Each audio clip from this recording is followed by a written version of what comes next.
Dobrodošli v novi izdaji oddaje Ekstravizor, tokrat o temi, ki zadeva prav vse nas, o pokojninah. Kako dobro živimo oziroma bomo živeli v tretjem življenjskem obdobju, je v veliki meri odvisno od višine naše pokojnine. Kako visoka bo, pa naj bi bilo odvisno predvsem od tega, kako dolgo smo delali in kako visoka je bila naša plača. Pa je res?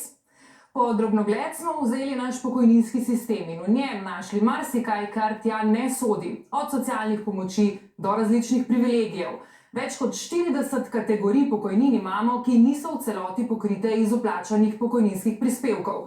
Denar zanje pa seveda dodajamo vsi z davki oziroma iz proračuna. Poglejmo. Največja in tudi finančno najzajetnejša kategorija, ki pokojnine doplačuje pokojninska blagajna oziroma država, so prejemniki zagotovljenih pokojnin. Gre za upokojence, ki so imeli vse življenje najnižje plače, tako nizke, da bi danes predvsem moški životarili z manj kot 350 evri pokojnine, čeprav so ob upokojitvi izpolnili vse pogoje za tako imenovano polno pokojnino. Zagotovljena pokojnina znaša 620 evrov. Razlika, ki jo posamezniku pokrijeta pokojninska blagajna iz zbranih prispevkov in proračun, pa seže tudi do 290 evrov mesečno. Zanimivo je, da imajo pravico do zagotovljene pokojnine poleg najslabše plačanih delavcev tudi samozaposleni oziroma espeji, ki so se sami odločili za plačilo prispevkov od najnižjih zavarovalnih osnov, posledično pa imajo danes nizke pokojnine. Lani je bilo prejemnikov zagotovljenih pokojnin 57 tisoč. Razlika, ki ni bila pokrita s prispevki in ki jo je doplačala pokojninska blagajna, je znašala dobrih 21 milijonov evrov. Letos bo ta številka še večja, saj se je zaradi povišanja zagotovljene pokojnine letos maja število upravičencev do doplačila povečalo za 30 tisoč. Poleg tega od spomladi tudi 11 tisoč invalidskih upokojencev prejema najmanj 388 evrov pokojnine.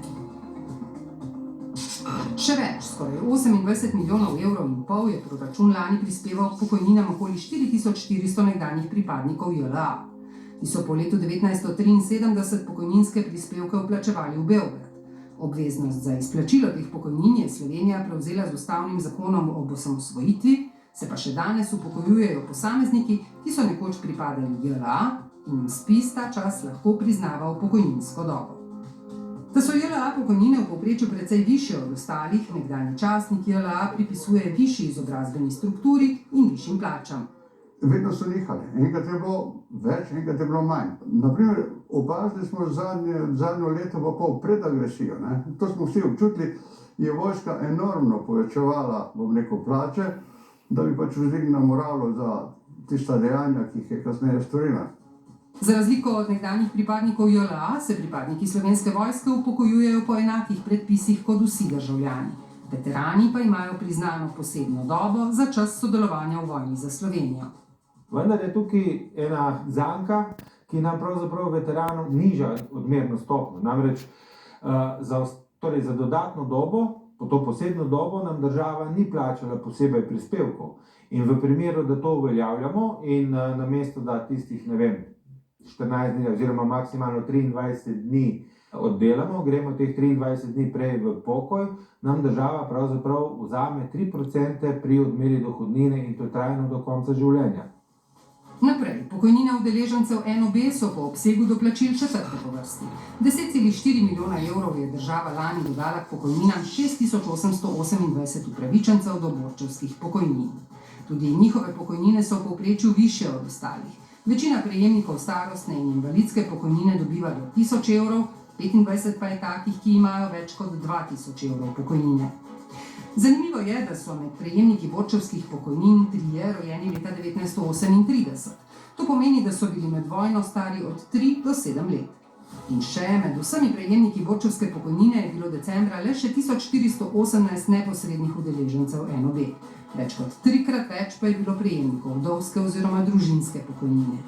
Kar 247 je med njimi otrok nekdanjih borcev, ki so izkazali, da so popolnoma nezmožni za delo in se ne morejo sami preživljati. Najmlajši med njimi je danes star 42 let, pravico do pokojnine pa je pridobil pri svojih 30. Poglejmo še primerjavo med vojaškimi pokojninami, kjer v povprečju najkrajšo potegnejo veterani vojne za Slovenijo. Povprečna JLA pokojnina je namreč za 336 evrov višja od povprečne pokojnine upokojenega veterana TO.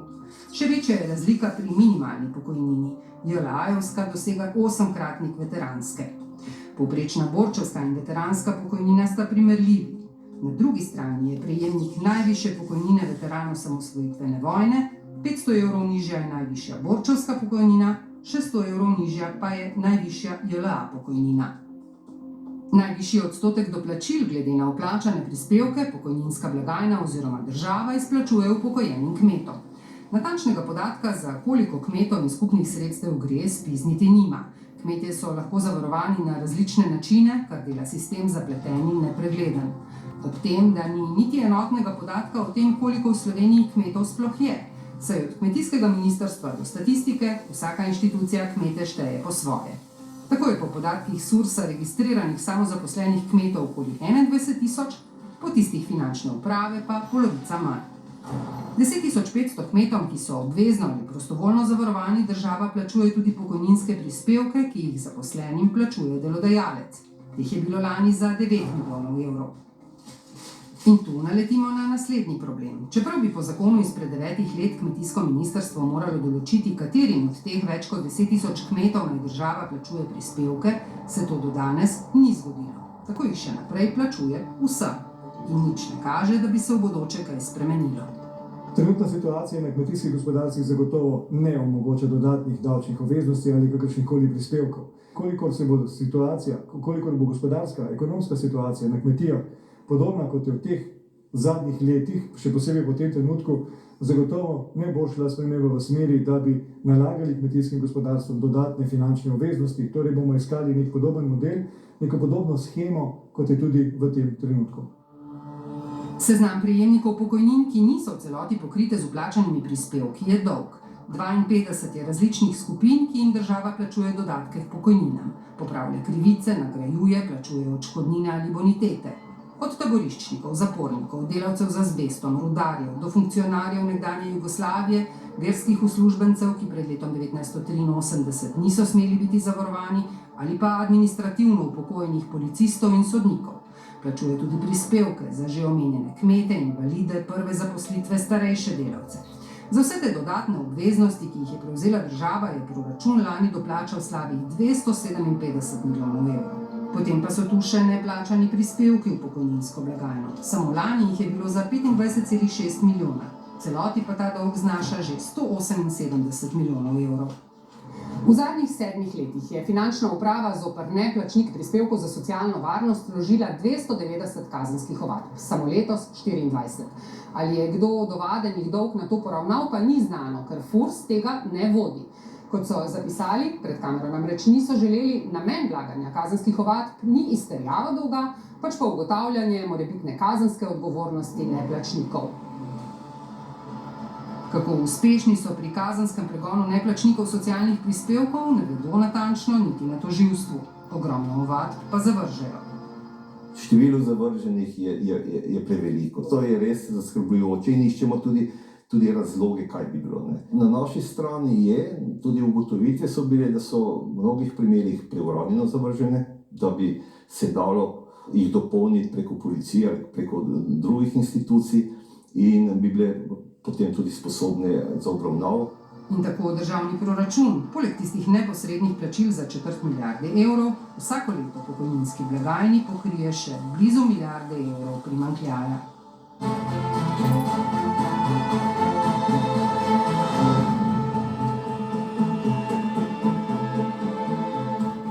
Pa bomo začeli pri vas, gospod Papež, že dolgo ste skrbnik, recimo temu pokojninske blagajne v državi, 5. mandat ste začeli letos, pa me zanima, kako vi gledate na to več kot 40 kategorij pokojnin, ki niso pokrite z vplačanimi prispevki. Radi in pogosto rečete, da bi vendarle višina pokojnine morala biti odvisna predvsem od tega, koliko časa je nekdo delal in od kakšne osnove je vplačeval prispevke. Kje so razlogi, da imamo tako kopico pokojnin, ki niso krite iz prispevkov v pokojninski blagajni?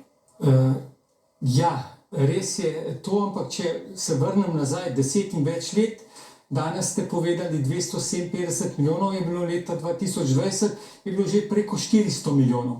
Naslednje leto bo že proti 300 milijonov.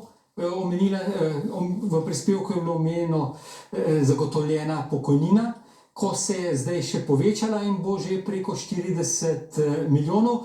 Tudi v bivši skupni državi so bile obveze federacije, ker so bile določene pravice priznavane. In struktura se dejansko spreminja. Vidimo, da borčevskih je čedalje manj, mogoče ker so gledalci najbrž zastrigli, kako da so bili tako mladi. Bil je slivniški odred, kjer je bil ena pionirska četa in je do 43. leta je obstajala, potem je bila dejansko ukinjena in takrat so tudi tem priznavali te borčevski status in zato so tako mladi. Skozi leta se je torej nabrala vrsta izjem. Vi pa govorite tudi o parcialnih posegih, ki so aktualni še danes, se dogajajo tudi zdajšnji politiki, pravzaprav vsakokratni vladi. Pa me zanima, kako problematični so z vidika pokojninske blagajne. Zakaj to ni prav? Ja, v zadnjem obdobju smo bili deležni res več parcialnih rešitev, kjer so še dodatni socialni korektivi. Zagotovljena pokojnina se je dvignila, uvedena je bila 1.10.2017 in takrat je bila vezana, bom rekel, da je bila višja, kot je bil cenzus za varstveni dodatek, ki je bil 470, potem je bila določena 500. Cenzus za varstveni dodatek se je pa potem na hitro dvignil in je bil kmalu potem 591. Ena nova takšna odločitev potegne za sabo vrsto drugih korakov. Zakaj je to slabo? Ja, slabo je, ker potem se odmikamo od temeljnega načela, da je pokojnina odraz plačanih prispevkov in od dolžine obdobja vplačevanja. Moram pa pokomentirati eno tabelo, ki je bila, ko ste prikazali borčevske, vojaške in veteranske pokojnine, ki ste... Tudi o tem bomo govorili, če ostamo najprej pri vzrokih, ker bomo si vzeli malo več časa, da to razložite. Pa me zdaj zanima, gospod Ribič, vi prihajate z Ministrstva za delo, državna sekretarka, vse pokojnine so v vašem resorju, če govorimo o teh razlogih, da je parcialnih posegov veliko. Me zanima, kakšen je vaš pogled na to? Se politika ne zaveda, kaj se zgodi v pokojninski blagajni, ko premakne eno takšno stvar? Sprašujem vas tudi zato, ker je denimo stranka, iz katere prihajate, Nova Slovenija, zdaj predlagala, da bi kmetom, ki so zavarovani za ožji obseg pravic, tudi dvignili pravice iz pokojninske blagajne.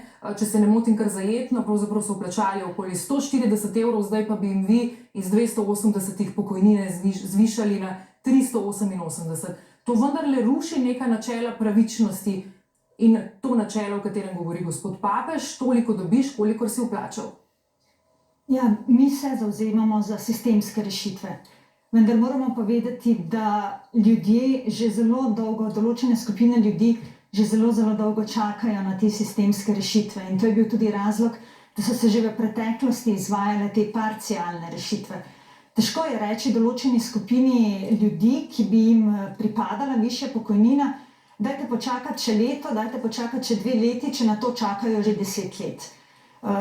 Vendar ravno zaradi tega, ker vemo, da sistemske rešitve so potrebne, smo se tudi zavezali v okviru načrta za okrevanje in odpornost, da bo neka pokojninska reforma oziroma spremembe pokojninskega sistema, ki bo urejal na sistemski ravni vse te zgodbe, zaključili nekje do konca leta 2024. Dobro, gospod Tominšek, vi ste v tem omizju, recimo temu glasu upokojencev starejših, ste v Zvezi društev upokojencev Slovenije, v strokovnem svetu, pa tudi v svetu SPIZ-a. Me zanima, kako vi gledate na trenutno ureditev, na to kompleksnost, zapletenost pokojninskega sistema, tudi na to, kako dolgo politika pravzaprav rabi, da ukrepa. Videli smo, kako je denimo s kmeti že 9 let se ne določi kriterijev, komu doplačevati pokojninsko zavarovanje in komu ne.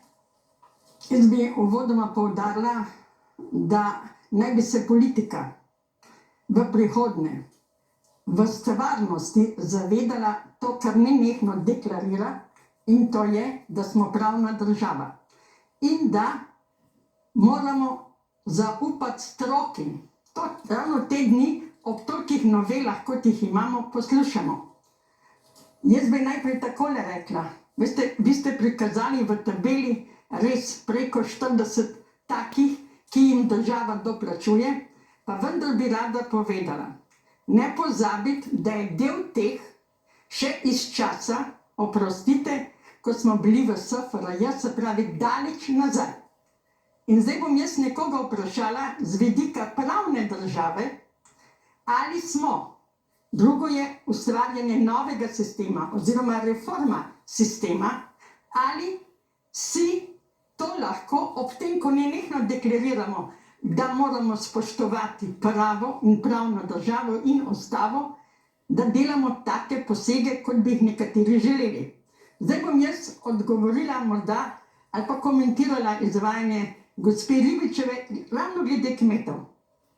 Ko sem bila še na Ministrstvu za delo, daleč nazaj, ko smo oblikovali sistem kmečkega zavarovanja, takrat ena pokojnina, ena kmetija, smo se takrat zavedali, kaj pomeni ob razvoju industrije vsega tega, kaj pomeni kmet. Še zlasti v naši državi, ki je, bom rekla, z vidika takrat kmečkih gospodarstv velikosti bila skromna v primerjavi z to, kar danes rečemo, da lahko ustvarjaš dohodek, ki ti je primeren za preživetje družine.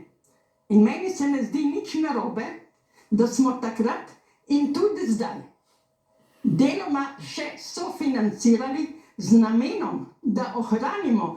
Konec koncev so mladi tudi iz podeželja, saj veste, odhajali v industrijska središča. Ali bi prepustili naše lepo podeželje propastu? Razumem. Kako pa komentirate ta predlog, novi? Prosim? Novi predlog, torej podpirate, da se kmetom še zviša pokojnina tem, ki so zavarovani? Ne govorim o taki višini. Veste, zaenkrat smo v našem sistemu med temeljnimi načeli, mislim sistem pay as you go, rečemo po domače Bismarckov sistem, ohranili solidarnost. Samo menim, da tudi solidarnost mora imeti svoje meje. In o tem, pa oprostite, se bomo lahko pogovarjali, ko bomo šli v novo reformo SPIS-3, kot po domače rečemo, da že dolgo čakamo. Tudi o tem bomo rekli še več kasneje. Gospod Lavtar, to seveda vpliva na mlade. Gospa Tominšek je govorila o sistemu, o predvidljivosti, v končni fazi o zaupanju, sistem, ki ga tisti, ki zdaj vplačujete, morate imeti. Pa me zanima, kakšen je pogled mladih. Vi ste mlad podjetnik, uspešen v podjetju, ki se ukvarja z digitalnim svetovanjem in rešitvami. 70 zaposlenih imate, torej ste tudi delodajalec. Ali mladi zaupate v pokojninski sistem, glede na sliko, ki ste jo videli, na zapletenost, vse to, kar se je v letih samostojne Slovenije, pa še prej, kaj je tudi nabralo v njem? Jaz mislim, da večina ljudi ne razume tega sistema, moram priznati, da tudi jaz, ne v detajle. Se mi zdi pa, da ključno bi bilo, da razumemo vsaj tak osnovni koncept, pa mogoče ne toliko pokojninski, ampak finančni. Se pravi, kaj v bistvu ti potrebuješ v penziji, koliko denarja, kako bo konec koncev s financami, v finančnem svetu čez, ne vem, 5, 10, 15, 30, 40 let, ko gremo mi v pokoj. Jaz verjamem, oziroma sem prepričan, da bo to 100-krat drugače, kot je zdaj. In jaz mislim, da kdo računa na to od mladih, da bo penzijo dobil državno in da bo s tem živel, se mi zdi, da zelo narobe razmišlja. Jaz mislim, da bo lahko preživel, ampak živel pa definitivno ne. Imate zato mladi tudi težave z vplačevanjem, se izogibate plačevanju prispevkov v pokojninsko blagajno? Načeloma itak nimaš možnosti, ti plačuješ. Verjamem pa, če bi bila možnost, da bi marsikdo rekel, ne, jaz ne bom plačeval in bom na svojo pest razmišljal, kam bom denar investiral in tam pa nabiral ta prihodek. In to je mogoče tista stvar, ki bi res vsem predlagal, da se izobrazijo in sami poskrbijo za to. Kako vi skrbite za svojo prihodnost, kam namenjate denar, ki ga služite? Ja, mislim, jaz sem mogoče malo specifična situacija, ker moja investicija je podjetje in jaz največ vlagam tja noter in tam se mi nabira nek kapital, s katerega lahko oplemenitim, naprimer, ali je to, ne vem, na eni strani konec koncev neke opremljive stvari, kot je nek starodobnik, na eni strani, da daš nekaj v blockchain, v kripto, razpršiš te stvari, ampak moraš poznati te stvari. Kot ste rekli, specifična situacija, tudi o mladih bomo še govorili, povejte, gospa Tominšek. Ja, jaz bi rada gospodu mlademu povedala, da tako razmišljanje imajo predvsem tisti mladi, ki mislijo samo na to, da bodo lahko 40 ali pa 50 let delali. Veste, kaj se dogaja, lahko vam dragi, bom rekla, gospod mladi, da boste jutri se po nesreču, imate morda družino. V našem sistemu je tudi to zagotovljeno, v tem primeru za vaše otroke, tako da mi moramo to, strinjam se pa s tem, da dajmo videti, kako zagotoviti ob tem sistemu, kjer je solidarnost, da bodo vsi imeli dostojno pokojnino, na kar nenehno, bom rekla, celo se, bom reštih, pa ne nekaj uporabila besedo, ker prisegamo in da bomo tudi tistim, ki imajo možnost, to imate danes, vse imate še prostovoljno zavarovanje, lahko se vključite, pa še kako tretje bomo lahko oblikovali ste. V bistvu samo se to zdi smiselno, da vsak razmišlja tudi o svojih dodatnih zavarovanjih, ampak hočem povedati to, da kot prvo bi bila naša naloga, ki mogoče poznamo malo bolj finančni svet, izobraževati mlade ostale, naprimer naši starši, baby boomersi, ki zdaj grejo v penzijo in bo to tudi problem, ker je skozi več bo ljudi v penziji, vplačevali bo skozi manj, ogromen problem.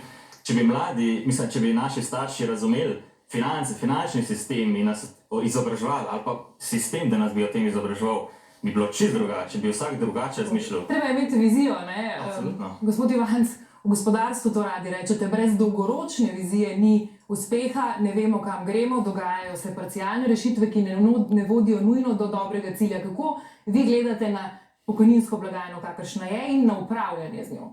Torej, ne glede na to, na te parcialne rešitve, ki smo jih slišali, ključni izziv za vse nas je demografija in demografija je v bistvu ključni izziv celotnega zahodnega sveta, tudi številnih drugih držav v razvoju.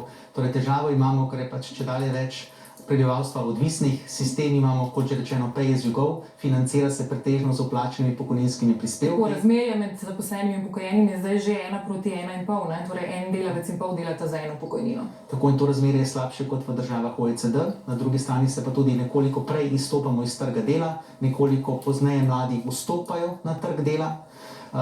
Predvsem imamo težavo z stopnjo delovne aktivnosti pri starejšem prebivalstvu, tudi pri mlajšem, to je nekako dokaz. Na drugi strani pa, kot rečeno, sami prispevki, torej pokojninski prispevki znašajo pri nas efektivno 24,4%, kar je precej več, kot je v državah OECD, kjer znaša 18%. Kako pa krmarimo s pokojninsko blagajno? Se vam zdi, da dobro, da so te parcialne rešitve, da ji delajo uslugo? Tukaj absolutno ne morem drugega kot reči, seveda, da ne. Samo tukaj pa tudi razumem, da politika ima različne interese in tukaj je razumljivo, pa tudi v drugih državah, pokojninsko blagajno uporabljajo tudi še za kaj drugega. Sistemsko to ne zagovarjam, da je ustrezno, ampak razumem pa, da je to neka politična realnost. Do neke mere. Gospa Jerkič, kako sindikati gledate na to? Pravzaprav se zdi, da je to težava ali pa nekaj, kar si vsaka oblast dovoli recimo temu narediti, če uporabim tak izraz, vsaka najde kakšno izjemo, komu kaj podari. Je to težava, kot je rekel gospod Ivanc? Je v zadnjem času posebej, to je bilo že omenjeno, zadnji 2 leti se mi zdi, da je kar tekmovanje pri spreminjanju teh pravic. Jaz verjamem, da za vsako skupino najdemo utemeljene razloge, zakaj bi bilo dobro ali pametno dvigniti ali doplačila ali pokojnine, ampak vendarle mi na ta način zgubljamo solidarnost in postavljamo v neenakopraven položaj zdaj tiste, ki so pa delali polno zavarovalno dobo in tisti, ki so plačevali celo svoje obdobje prispevke od osnov, od katerih so jih morali plačevati. Kot te razlike so včasih zanemarljivo majhne, za polno delovno dobo ali pa tudi kar nekaj let manj opravljenega dela. Te razlike so zelo subjektivne, prvič, zelo težko jih je vnaprej nekomu tudi pojasniti, ampak gre za to, da imamo v Sloveniji zagotovo preveliko izbiro ali pa samo postrežno, bom rekla, pri izbiri osnov, od katerih se plačujejo pokojnine. In recimo to se nam je zelo pokazalo pri podaljševanju dobe, ki se všteva v pokojninsko osnovo. Vemo, da smo imeli še nekaj časa nazaj 10 let, pa potem 18 let, pa zdaj 24 let. In nenadoma so se v tej skupini znašli tisti, ki so dolgo časa špekulirali, da je treba samo 10 let plačevati ustrezne prispevke, potem bomo imeli pa visoko pokojnino. Zdaj so se pa znašli pod pragom zajamčene pokojnine. Nekaj je še treba povedati, da vsi primeri, ki ste jih izpostavili na začetku, so pravzaprav primeri, ki ne bremenijo vplačanih prispevkov pokojninske blagajne, ampak proračun. Tudi tukaj smo vsi. Bilo bi še hujše, če bi bremenili vplačane prispevke In pri določenih kategorijah ljudi je temu tako. A ne? Vsi tisti, ki so plačevali prenizke prispevne stopnje, praktično zdaj iz prispevkov, ki so jih vplačali drugi, dobivajo pokojnine, ki so ustreznejše. Pa še mogoče komentar na kolega. A ne? Jaz se spomnim, ko sem bila jaz toliko stara kot on, sem razmišljala enako, da nikoli ne bomo prišli do pokojnine. 40 let ali pa 30 let od zdaj naprej je daleč za vse nas, ampak vendarle je sistem, za katerega smo mislili, da bo crkno zdržal, in jaz verjamem, da bo tudi ta sistem, predvsem pri prvem stebru, ki je solidarnostni steber, zdržal. Gospod Papež, prej ste sami načeli temu, zato vam bom dala priložnost. Borčevske pokojnine, temu rečemo, vemo, vedno, ko se o tem govori v javnosti, je potem velika težava, veliko hrupa se dvigne, ampak ker ste načeli, pa res poglejmo še enkrat, mislim, da ima režija pripravljeno grafiko, na kateri bomo videli ta razmerja med zaposlenimi nekdanjimi v JLA, pa borci NOB in veterani vojne za Slovenijo. Precejšnje razlike so, zanima me samo, zakaj, odkot takšna nesorazmerja? Ja, ugodnejše, pri borčevskih so bili dvojno štetje, ugodnejše upokojevanje za manj dobe, za višjim odstotkom, če niso imeli potem do določene višine 85%, so imeli lahko nekateri dodatek 10, 30, 60. Pri veteranskih je pa samo tistih 15 dni, kar je pa gospod omenil, da se jim ne splača. Se pravi, ni pametno, da se upokojijo, bolj da delajo 15 dni del, da nimajo potem tega malusa, ker se ne šteje kot pokojninska doba brez dokupa. Vojaške boljše osnove so bile, na drugačen način je bilo določeno, tam bi pa upoštevali ne tiste, ki ste jih pri borcih pokazali, pa pri veteranih, da imajo 54 ali 100 minimalno pokojnino, to gre za osebe, ki ste imela 15 ali 20 let dobe in še to tretjino ali pa petino v Sloveniji. Tako da to ni primerljivo, bi se pa navezal na mlade, pa kot je tudi gospa Jerkič omenila, gledajte, jaz sem bil štipendist zavoda, sem se zaposlil na zavodu, pa nisem pričakoval, da bom takrat pokojnino dobil. Zakaj bi bremenili mlade, ki grejo iz šolskega sistema, z kakšna bo pokojnina? Za mlade je pomembno, da jim zagotoviti službe, omogočiti potem, da bojo lahko si ustvarili družino, stanovanje. In potem, ko bo nekaj let minilo, 10, 20, potem bojo pa fokusirali se. Ampak zaupanje je pomemben del tega sistema, povejte še gospod Lavtar. Ali lahko samo še povem. Imamo od 1.2.2015 za študentsko in dijaško delo tudi vplačevanje prispevkov in hočeš, nočeš, smo jih vključili v medgeneracijski sistem in ko zaključijo študent in ko se zaposlijo, imajo že 1 leto, 2 leti dobe in imajo občutek, jaz sem pa že v tem sistemu in jim ni več vse. V nadaljevanju bomo o vsem tem govorili, zdaj bomo naredili kratek premor, potem pa nadaljujemo torej slovenskim pokojninskim labirintom, tudi o tem, zakaj mora država celo tistim, ki so izpolnili vse pogoje za upokojitev do dostojne pokojnine, doplačevati. Kmalu. Ko ne moreš več delati, pa nimaš toliko, da bi si dom plačal. To je žalostno.